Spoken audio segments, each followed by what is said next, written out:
Assalamualaikum warahmatullahi wabarakatuh.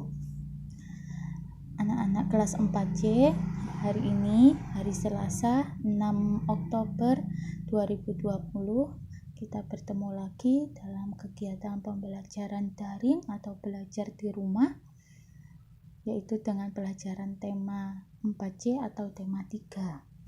Setelah melaksanakan ujian tengah semester, alhamdulillah hasilnya untuk tema sudah bisa diketahui, sudah bisa Ustadzah ketahui ya. Dari hasil tersebut Ustadzah harap di kegiatan belajar selanjutnya untuk mempersiapkan kegiatan penilaian akhir semester ganjil, anak-anak lebih giat lagi belajarnya. Begitu pula dengan ayah dan bunda, saya harap bisa lebih baik lagi, lebih ekstra lagi dalam membimbing dan menemani anak-anak belajar di rumah. Sekarang kita lanjutkan pembelajaran tema 3 atau tema 4C, yaitu subtema 3, Ayo Cinta Lingkungan.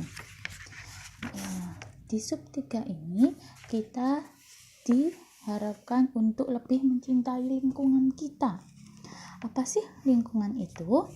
Lingkungan itu adalah segala sesuatu yang ada di sekitar kita, baik makhluk hidup maupun benda mati, disebut lingkungan.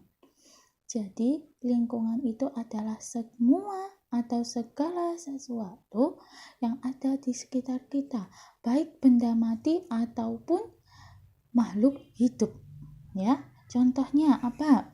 Dari lingkungan terkecil yaitu kamar hingga lingkungan di luar rumah, kita menjadi bagian di dalamnya. Jadi baik itu kamar, rumah, sekolah, ruang tamu ataupun yang lainnya, bahkan di tempat pariwisata atau di rumah orang lain, itu adalah lingkungan kita ya.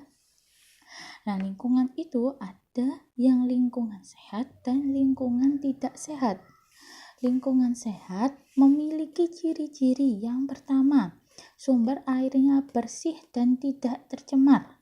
Saluran pembuangan air kotor lancar. Saluran pembuangan air kotor ini maksudnya selokan. Selokannya lancar, tidak tersumbat. Jadi kalau ada hujan deras, selokannya bisa berfungsi, bisa menampung air yang turun. Jadi tidak menyebabkan banjir. Yang ketiga, udara bersih, segar dan terasa sejuk. Yang keempat, banyak tumbuhan hijau. Yang kelima, tidak ada sampah berserakan. Dan yang keenam, tidak ada binatang pembawa penyakit. Seperti apa sih binatang pembawa penyakit itu? Yaitu lalat, kecoa, dan tikus ya. Jadi anak-anak bisa mengenali atau mengidentifikasi atau mengira-ngira. Sekarang kan anak-anak lagi ada di rumah. Nah, rumah anak-anak itu termasuk lingkungan yang sehat atau tidak ya? Diperhatikan, di depan rumah atau di sekitar rumah ada selokannya atau tidak? Kalau ada, selokannya tersumbat atau tidak? Kalau selokannya tersumbat berarti lingkungannya tidak sehat. Kalau selokannya tidak tersumbat berarti lingkungannya sehat. Lah, sumber airnya bersih dan tidak tercemar. Lah, air dari sumur atau PDAM itu bersih atau tidak keluarnya? Kalau bersih berarti lingkungannya sehat. Kalau tidak berarti tidak sehat. Udaranya bersih atau tidak, segar atau tidak, terasa sejuk atau tidak ya. Banyak tumbuhan hijau. Lah, sekarang kan lagi di rumah. Sekarang lagi banyak orang yang suka atau hobi menanam tumbuhan. Nah, itu adalah kegiatan positif atau kegiatan baik untuk menjaga lingkungan. Semakin banyak tumbuhan hijau di sekitar kita, maka udara di sekitar pun akan terasa segar dan sejuk. Kenapa? Karena tumbuhan hijau itu mengeluarkan oksigen dan menghirup karbon dioksida. Kita kan manusia, makhluk hidup bernafas dengan menghirup oksigen. Nah, tumbuhan hijau itu penghasil oksigen. Maka kalau semakin banyak tumbuhan hijau di lingkungan kita, di sekitar kita, nah itu akan semakin terasa segar atau sejuk. Karena oksigen yang kita hirup semakin banyak. Nah, kalau ada sampah berserakan, silahkan dirapikan agar lingkungannya sehat.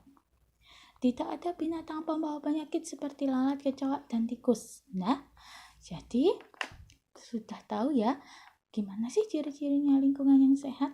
Nah, seperti itu tadi 6 ciri. Setelah belajar lingkungan sehat, sekarang kita belajar manfaat.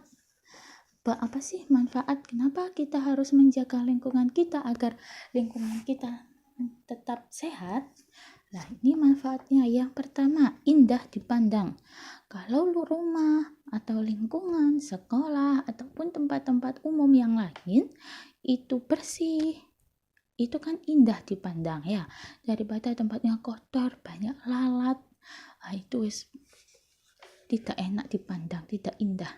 Nah, yang kedua, manfaatnya apa? Memiliki kualitas udara yang lebih baik.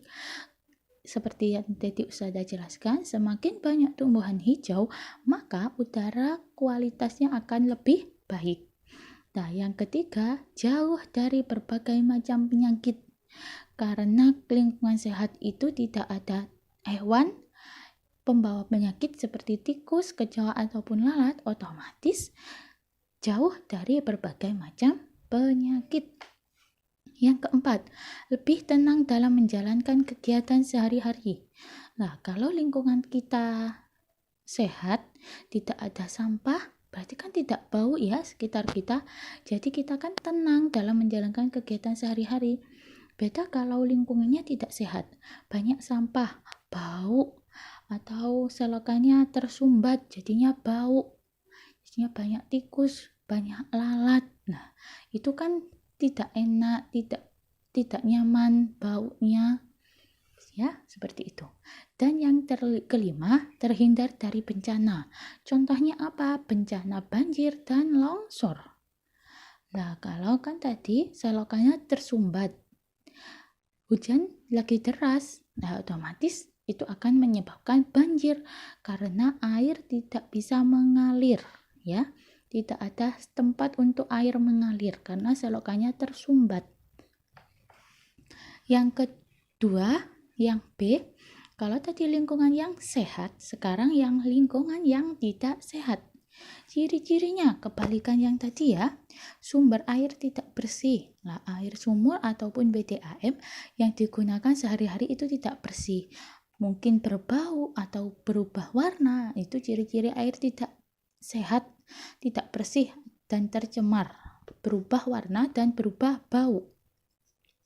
Yang kedua, saluran pembuangan air kotor tidak lancar. Nah, tadi ya, selokannya tersumbat, berarti itu lingkungannya tidak sehat.